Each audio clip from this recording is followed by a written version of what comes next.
श्री कीर्ति झा जी। धन्यवाद सभापति महोदय।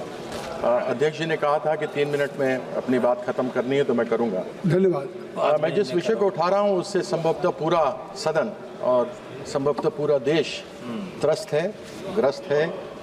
हर रोज 2 दर्जन से उसमें सवाल भी आ चुका है। टेलीफोन आते हैं जिसमें life insurance, property dealers, loans, bank services लेकर के रोज तकलीफ दी जाती है। यह और कोई नहीं कर रहा, ये सर्विस प्रोवाइडर्स के डिस्ट्रीब्यूटर पैसा लेकर लोगों को यह बांट रहे हैं, जिसमें आपका नाम, आपका पता, ऐसे सेंसिटिव जो अलग अलग इंफॉर्मेशन होता है, सूचना होती है, वह इनके माध्यम से आगे बढ़ रहा है। मैं इसी निमित्त एक 2017 में जजमेंट था जस्टिस के.एस. पुथुस्वामी जी का versus the union of India.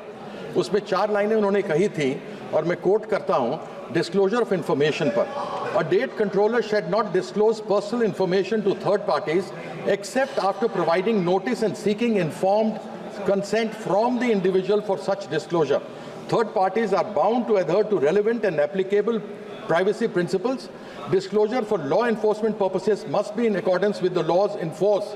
Data controllers shall not publish or any other way make public personal information including personal sensitivity of information. Kindly put your demand. I think so. Kindly put. मैं demand sir 3 minute में कहा, मेरा 1.5 minute हुआ है, मेरे पास 1.5 minute और है, मैं बात अपनी खत्म कर लूंगा। अध्यक्ष जी, आप देखिए कि अलग अलग जगह से हंटिंग नंबर आते हैं।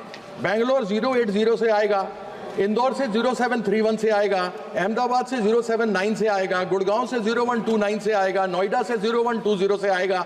और जो लोग व्यक्तिगत रूप से फोन उठाते हैं, मैं उठाता हूं क्योंकि मेरी कॉन्स्टिट्यूंसी का फोन हो सकता है, मेरे क्रिकेटर्स होते हैं, वो मुझे फोन करते हैं, मेरे दोस्त होते हैं, अलग लोग होते हैं।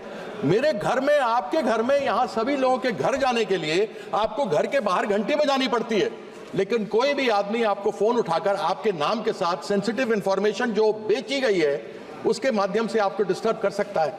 ऐसी कई जगहों पर हम अपने पार्लियामेंट के महत्वपूर्ण काम में होते हैं, हम अपने घर में पारिवारिक महत्वपूर्ण काम में हो सकते हैं, लेकिन यह एक बहुत ही अत्यंत गंभीर मामला है।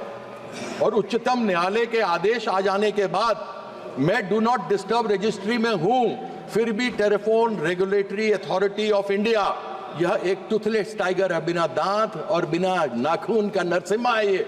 इसलिए मैं यह चाहूंगा कि ऐसी कंपनियां जो बार बार फोन करके मेरी निजता पर या देश में अन्य लोगों की निजता के ऊपर प्रहार कर रहा है, उसके ऊपर तुरंत संज्ञान लेकर कोई कार्रवाई करनी चाहिए और ऐसी टेलीफोन कंपनियों को तुरंत बंद करना चाहिए और उनके ऊपर जेल भेजना चाहिए। बहुत बहुत धन्यवाद।